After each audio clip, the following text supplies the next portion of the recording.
আমাদের মুর্শিদ কেবলা বাবা সৈয়দ মাইনুদ্দিন আহমেদ আল হাসানি ওয়াল হুসাইন আল মজভান্ডারি ওনার মাজার শরীফে আমরা আসব, এসে এখানে দোয়া হবে।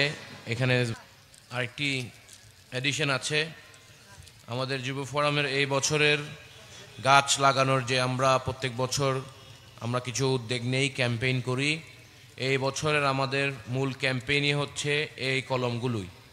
এই কলম এর ভিতরে গাছের বিভিন্ন ফলের বিভিন্ন সবজির বীজ আছে, আপনারা ব্যবহার করবেন।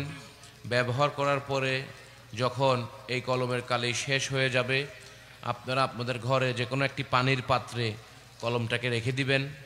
কলমটা একদিন বা 5-6 ঘন্টা ভিজলে এটাকে যে কোনো জমিনে, কোনো টপ লাগবে না, কোনো কিছু লাগবে না, আপনি এমনি জমিনে ফেলে একটু চাপা দিয়ে দিলেই 7 দিন 10 দিনের মধ্যে একটি গাছ উঠে আসবে। বলেন সুবহানাল্লাহ।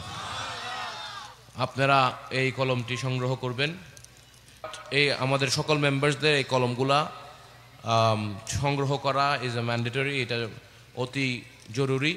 সকলে এই কলমগুলো আপনারা সংগ্রহ করবেন ইনশাআল্লাহ।